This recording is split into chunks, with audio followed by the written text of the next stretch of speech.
première partie du webinaire, on a pu découvrir les résultats de notre deuxième vague du baromètre de l'inclusion et de la diversité dans la communication perçue par les Français. Donc on a constaté que pour les Français, c'est un sujet qui est important. Néanmoins, il reste divisé sur le niveau d'effort des marques et également en fait, sur la sincérité du discours des marques. Donc c'était intéressant de connaître l'avis des Français. Ce qui serait aussi intéressant, c'est de connaître l'avis des marques. Et aujourd'hui, j'ai le plaisir d'accueillir Sophie, directrice des marques et de l'impact à l'Union des marques, et puis également Nina, directrice de la stratégie chez The Good Company, qui, elles deux, sont en conversation, on va dire, constante avec les marques sur le sujet de l'inclusion et de la diversité. Donc ma première question en fait, pour cette table ronde aujourd'hui, c'est est-ce que c'est la responsabilité des marques en fait, d'accompagner leur audience afin de faire progresser justement la perception des Français sur les sujets de l'inclusion et de la diversité? Alors oui, bien sûr, c'est la responsabilité des marques. La responsabilité des marques, elle est surtout de montrer le monde tel qu'il est et pas un monde étriqué. Donc l'idée, c'est vraiment que les marques puissent et montrent toute la diversité du monde et vraiment le monde au réel. Donc ça, je dirais ça, c'est la responsabilité des marques pour que chacun se reconnaisse, chacune se reconnaisse.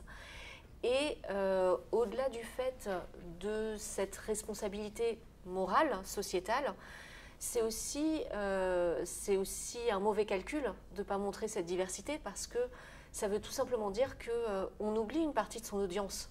Donc pour une marque, c'est une responsabilité à la fois vis-à-vis de ses parties prenantes, mais aussi vis-à-vis de son business.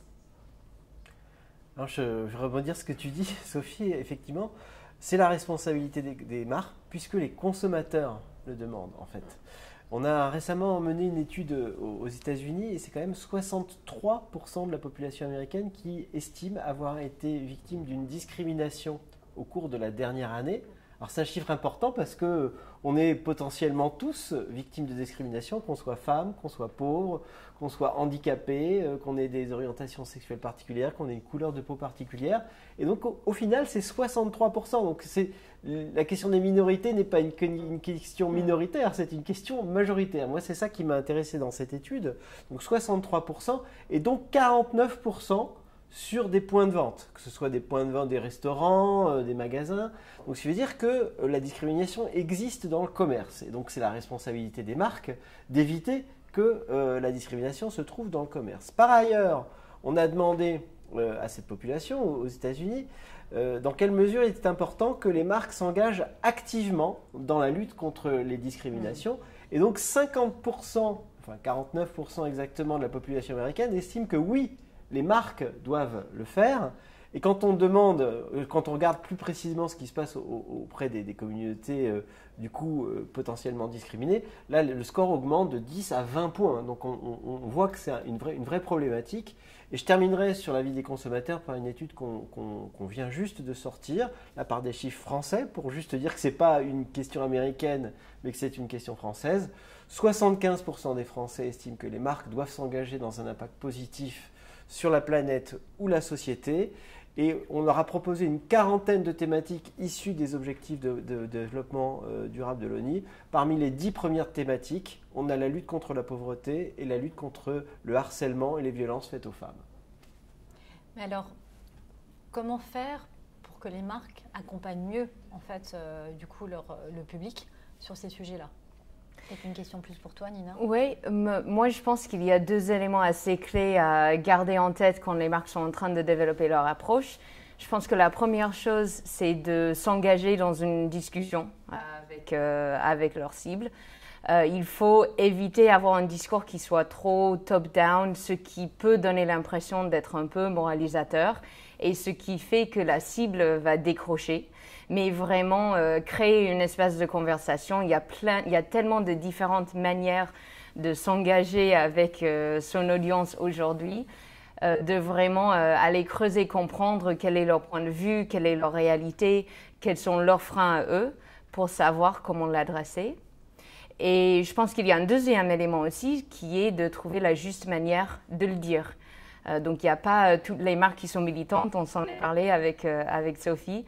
Il n'y a pas toutes les marques qui sont militantes et il n'y a pas non plus toutes les cibles qui sont réceptives à un message militant. Et donc, au contraire, la D&I aujourd'hui, si on parle de la diversité et l'inclusion, qui est le sujet d'aujourd'hui, ça ne doit pas rester un sujet qui soit trop niche, trop militant, mais justement qui doit être un peu quotidianisé. Et ça va faire en sorte que les marques comprennent plus leur cible et en comprenant la cible, on va savoir comment mieux les accompagner, comment positionner la marque comme, non pas comme un émetteur, non pas comme un acteur trop top-down, mais celui qui accompagne vraiment ses consommateurs. Pourtant, les Français nous le disent, ils sont partagés sur ce niveau d'effort des marques. Alors, est-ce qu'il y a une certaine réticence de la part des marques d'avancer sur ce sujet? Alors, je ne dirais pas forcément qu'il y ait une réticence, parce qu'on le voit, si on reprend la publicité de ces 10 dernières années, on s'en est parlé aussi, on voit des évolutions qui sont assez phénoménales. On a vu vraiment des changements, des bascules, et même si on regarde juste les quelques derniers mois, on peut citer des campagnes qui sont assez fortes sur ces sujets, sans être forcément militantes, effectivement, mais qui viennent, comme tu le dis, quotidianaliser cette thématique. Je pense par exemple à la dernière campagne FBI de Bouygues Télécom, sur la campagne de marque de Decathlon qui avait gagné le prix Représente l'année dernière, ou bien sur un volet peut-être plus militant, le travail qu'avait fait Darjeeling sur l'image du corps. Donc on a des campagnes, soit des campagnes fortes, soit plus des campagnes, on va dire, plus fondues, plus intégrées. Mais les attentes sociétales, elles bougent très très vite. Et le niveau d'attente des parties prenantes, en France, à l'étranger, aux États-Unis, c'est particulièrement criant, mais en France aussi, nous on le ressent, on voit toutes nos parties prenantes comme Pépites Sexistes, ou même des parties prenantes institutionnelles comme l'ARCOM, qui viennent challenger et qui viennent regarder véritablement ce qui se passe et qui sont de plus en plus exigeantes. Donc le niveau monte, et c'est plutôt réjouissant d'ailleurs, et le niveau aussi des marques monte, mais voilà, tout cela monte en même temps et c'est certainement ce qui explique ce décalage. D'accord. Et pour les marques qui ne le font pas encore, pour diverses raisons, qu'est-ce qu'on peut leur dire? Quelles sont quelque part le fait, enfin, quelles seraient les conséquences de ne pas avancer en fait sur ce sujet-là? De ne pas s'adresser à une partie de son public. Moi, ça, c'est ça que je trouve le plus dommageable pour elle. Et puis, en ne s'adressant pas à une partie de son public, déjà, on ne le touche pas. Et ensuite, et ça, je pense que Pierre, tu avais des chiffres qui étaient assez frappants sur ce sujet-là. Et puis, l'autre point, c'est aussi que globalement, aujourd'hui, les parties prenantes, audience, mais également institutionnelles, enfin l'ensemble des parties prenantes, même internes aux entreprises, demandent des engagements. C'est ce que tu disais tout à l'heure. Donc c'est vraiment passer à côté d'une partie de sa mission. Oui, pour rebondir sur les chiffres, toujours sur cette étude américaine, les populations afro-américaines, c'est un manque à gagner potentiel de 700 milliards de dollars. Idem pour la communauté LGBTQ+, c'est un potentiel manqué probablement pour les marques de 500 milliards de dollars. Idem pour les populations en situation de handicap. Donc effectivement, le risque principal, c'est finalement un risque, comme tu le disais, de se couper de son audience et donc de se couper du business qu'on peut faire avec ces populations. C'est un peu cynique, mais n'empêche que, effectivement, c'est un raisonnement qui peut amener les marques à s'y intéresser. Parallèlement à ça, au-delà de cet impact business court terme, il y a un impact de réputation très net, parce que de plus en plus, les marques peuvent être du coup affichées par des dans les réseaux sociaux, par des influenceurs qui pointent les mauvaises pratiques ou l'absence du coup d'implication des marques.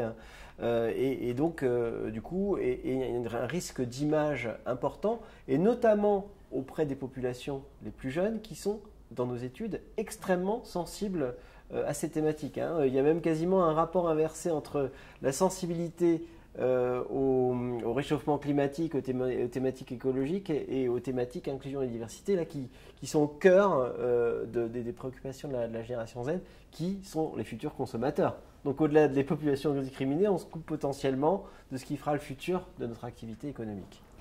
Je pense qu'il y a un autre élément aussi, je me permets de rebondir, mais plus d'un point de vue créatif ou stratégie de marque, qui est d'être toujours à la retraite de quelque chose.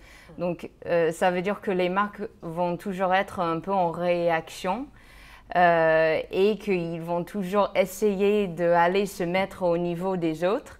Et ce qui fait que finalement, elles vont devoir être changées un peu du jour au lendemain. Oui. Et cette impression de changer du jour au lendemain, ça donne une impression d'opportunisme, de manque de crédibilité, de manque d'authenticité. Donc il y a aussi ce risque-là. Effectivement, dans le baromètre d'INI de la communication auprès des Français, on constate qu'il y a un problème de sincérité perçue dans le discours des marques. Mais alors, quelles seraient les démarches? Comment on peut accompagner du coup les marques pour que ce discours autour de l'inclusion et de la diversité soit en fait un succès? Il y a plusieurs pistes, mais beaucoup commencent en interne en fait. Alors quand je dis en interne, c'est en interne élargi parce que je pense qu'on est un écosystème, donc c'est travailler aussi avec ces agences partenaires, mais c'est un sujet que l'on doit prendre vraiment à la racine et d'abord en interne. Ça passe par déjà se regarder, c'est avoir une équipe diverse. Ben, ça va favoriser le fait qu'on soit capable de bien représenter la diversité et l'inclusion. Ça, c'est un premier point.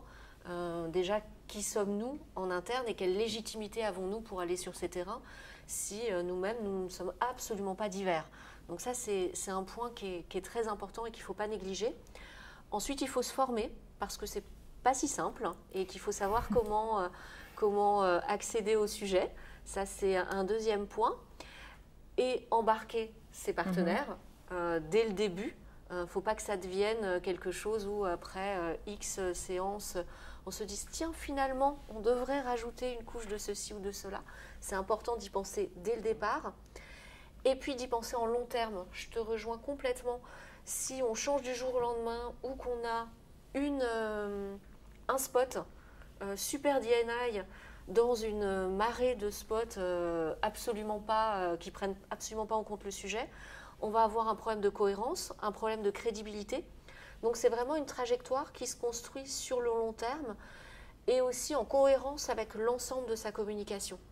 Donc ça, c'est vraiment important. Et puis embarquer plus global. Là, je pense aussi à un exemple de 2021 d'SNCF avec la campagne hexagonale qui a vraiment embarqué large en interne, qui a fait tester sa campagne en interne auprès de toutes les équipes, pas seulement marketing com, vraiment toutes les équipes pour tester, être sûr d'avoir le ton juste, le bon positionnement. Et en fait, ça a permis de créer un immense sentiment de fierté. Et je crois que là, on peut dire qu'au-delà des résultats qui ont été très bons aussi en performance, c'était aussi quelque chose de très fort et qui a construit une dynamique. Effectivement. Oui, je peux rajouter, effectivement, je partage complètement, effectivement, pour être efficace, il faut être crédible. Pour être crédible, il faut être authentique et sincère dans sa démarche. Et ça part de tout le travail que tu viens d'évoquer sur ce qu'est l'entreprise, sa raison d'être, sa culture. C'est aussi de l'écoute consommateur sur les enjeux d'une catégorie en particulier. Si je reprends l'exemple de la pauvreté ou de la lutte contre les violences faites aux femmes, il y a des catégories de produits qui ne sont pas particulièrement tenues responsables de lutter contre ces phénomènes, et notamment, j'en prends une, c'est l'alcool. Effectivement, l'alcool peut, alors pas du tout, hein, quand on le consomme en modération, ça se passe bien, mais peut, quand on les consomme avec excès, engendrer des problèmes de pauvreté, engendrer des problèmes de violences faites aux femmes. Donc, au-delà, effectivement, de ce qu'est l'entreprise, assumer ce que l'on est en tant que producteur dans une catégorie est extrêmement important. En tout cas, c'est ce que les consommateurs attendent. Et donc, ça doit idéalement faire partie de la stratégie. Et si on a donc identifié les thématiques à la fois internes, mais aussi d'écoute des marchés sur lesquels on agit, eh bien là, effectivement, on s'assurera à long terme qu'on met en place des actions pour pouvoir faire progresser la société dans cette dimension. Mais aussi d'un point de vue plus marketing, on s'assurera que la manière d'en parler permet de différencier la marque, en tout cas qu'on en parle avec consistance. En tout cas, il s'agit de parler d'un problème en fonction de ce que l'on est. Sinon, ça va faire quelque chose qui se superpose. Et donc, donc l'effet bénéfique aussi, c'est que si on en parle avec sincérité, donc c'est-à-dire selon ce qu'est la marque, bien effectivement, le message passera mieux. Et en plus, il y aura une boucle vertueuse puisqu'on continuera de construire la marque. Et je rebondis puisque tout à l'heure, on a eu le témoignage de Cécile Riffard de la Banque Postale qui nous expliquait effectivement que c'était infusé en fait déjà en interne. Il y avait une réflexion en interne qui avait été faite et qu'il était aussi important pour eux dans leur communication que ça se soit perçu sans que ça vienne effectivement polariser non plus leurs différents, leurs clients. Oui. Donc c'est important. Pour autant, ils n'ont pas versé non plus dans un discours activiste. Et tout à l'heure, tu mentionnais le fait que certaines marques étaient très activistes sur ce sujet-là. Toutes les marques ne veulent pas en fait avoir un positionnement activiste. Alors, quand on ne l'a pas, comment, en fin de compte, aborder ce sujet de manière audacieuse, sans pour autant effrayer non plus ces différentes communautés de clients? C'est une bonne question parce que justement, je pense qu'il y a beaucoup de marques qui se disent moi, je ne suis pas du tout audacieuse, je suis une marque plutôt fédératrice, donc j'aime pas oser, etc. Mais donc, pour moi, l'audace, encore une fois, n'égale pas militantisme, activisme, etc. L'audace, c'est simplement s'engager pour faire bouger des choses. Et donc, dans ce point de vue-là, toutes les marques ont une responsabilité d'être un tout petit peu audace et de changer les choses. Maintenant, il faut le faire. Alors, un des éléments qui est extrêmement important, c'est ce que tu disais, Pierre, c'est justement savoir comment le faire, à ce que ça soit fidèle à la marque. Parce que sinon, je pense que c'est en faisant un pivot de 180 degrés où on ne se reconnaît pas du tout dans la marque, dans son discours, dans sa manière de parler, où les clients, la cible va décrocher. L'audience va voir quelque chose qu'ils n'ont pas l'habitude de voir chez cette marque et ça va leur effrayer. Et donc l'autre élément qui est important, c'est de quand même rester pertinent par rapport aux attentes de la cible et leurs besoins. Donc c'est vraiment d'aller à la rencontre de ces gens. Ils sont effrayés, les personnes sont effrayées quand ils ne se retrouvent pas dans le discours, ils ne se retrouvent plus dans ce que dit la marque, dans le message qui est émetté. Et dans ce sens-là, je pense que justement la diversité et l'inclusion, c'est plutôt une solution pour ne pas effrayer les gens, parce que c'est une solution, c'est un outil qui va permettre à plus de monde que possible à se voir plus dans la création, dans le message que faire passer la marque. Mais bien écouter les clients, comprendre qui ils sont réellement, au-delà de leur profil socio-démographique, extrêmement important. Comprendre la meilleure manière de livrer ce message va être extrêmement important pour ne pas effrayer les gens. Oui, alors effectivement, juste un petit rebond sur ce que tu viens de dire. Effectivement, on a affaire à des populations qui sont hétérogènes par rapport à ce sujet. Et donc, si on est militant, on s'adresse bien à une partie de la société, mais on s'expose au rejet d'une autre partie de la société. Donc, c'est en ça que les marques et leurs agences doivent être très fines dans leur approche, voire peut-être segmentées dans leur approche, puisque différentes populations peuvent fréquenter différents médias et on peut leur envoyer différents messages en fonction du degré de maturité qu'elles peuvent avoir à ces sujets. Mais en tout cas, dans tous les cas, éviter de choquer, puisque choquer va, on le sait, entraîner du rejet. Et donc, on va avoir un effet contre-productif par rapport à ce qu'on cherchait à atteindre. Je pense aussi qu'il y a un autre élément qui peut être aussi le choix de partenaire.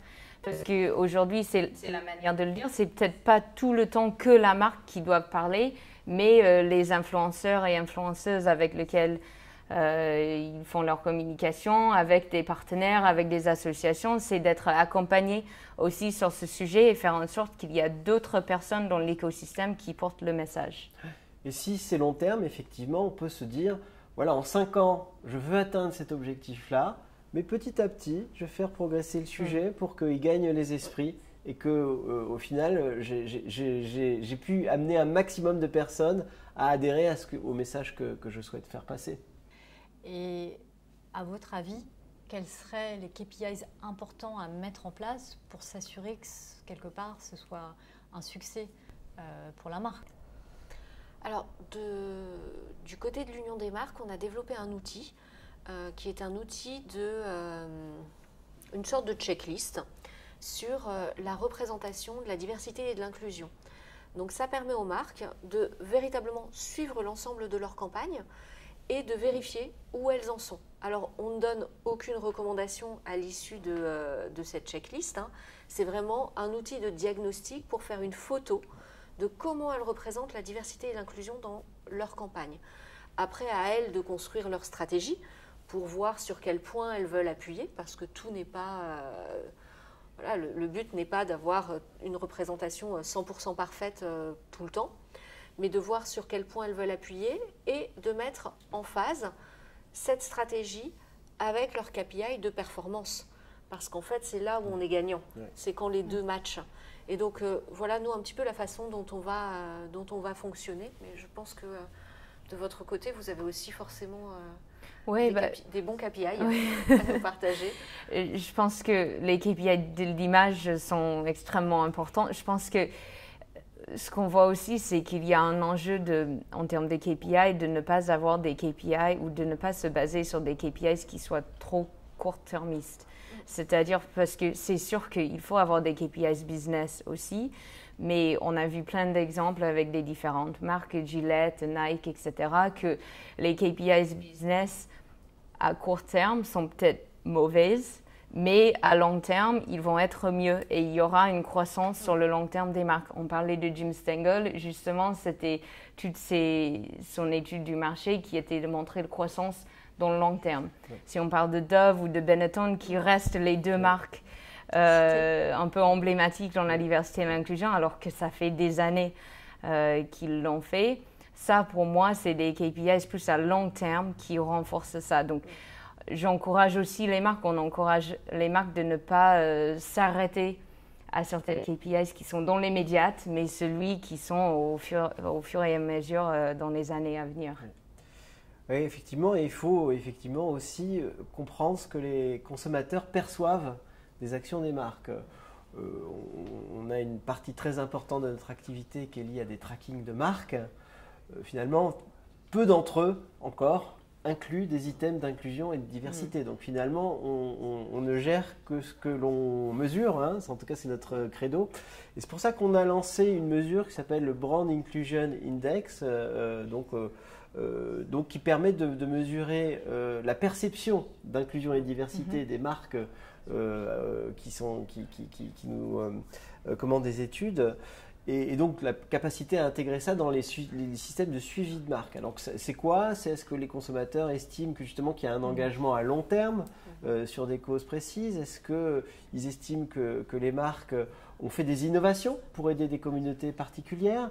Est-ce qu'ils ont l'impression que justement dans la communication, les marques mettent en avant l'inclusion et la diversité, mais de manière authentique, sincère et transparente? Donc il y a tout cet aspect gestion de la marque pour avoir des retours réguliers sur la perception des consommateurs. Puis l'autre chose, on a depuis plusieurs années inclus des items spécifiques d'inclusion et de diversité dans nos pré-tests publicitaires, de manière à s'assurer en amont que la thématique, que la communication va jouer pour, en tout cas, les causes que l'on souhaite travailler dans cette communication. Donc, en tout cas, et on a inclus ces questions de manière non monétaire, c'est-à-dire qu'elles sont posées de manière standard, sans qu'il y ait de coûts supplémentaires pour nos clients, de manière à ce que voilà, ils aient un retour sur la perception d'inclusion et de diversité des communications qu'ils envoient. Et je dirais, la troisième chose, il faut s'assurer aussi que les causes pour lesquelles on travaille progressent. Est-ce qu'il y a moins de violences faites aux femmes? Est-ce que la pauvreté recule? Est-ce que le sentiment de discrimination lié à l'embauche pour une raison telle ou une diminue dans les enquêtes? Donc voilà, il y a une question marque, il y a une question com, mais il y a aussi une question très concrète. Est-ce que les causes progressent? Merci à tous. Je retiendrai un message qui est quand même important, qui a été partagé dans la première partie ou même autour de nos discussions, c'est l'authenticité des marques. L'inclusion et la diversité doit être réfléchie au sein même du purpose de la marque, et elle doit aussi pouvoir aller à la rencontre de ces différentes cibles et s'assurer que sa communication est authentique par rapport à elle-même, mais aussi authentique et refléter ses différents consommateurs. Donc, dans la deuxième partie, on va partager différents exemples avec Cyril et Nina, justement d'exemples de marques qui ont communiqué sur l'inclusion et la diversité de différentes manières sans pour autant être activistes.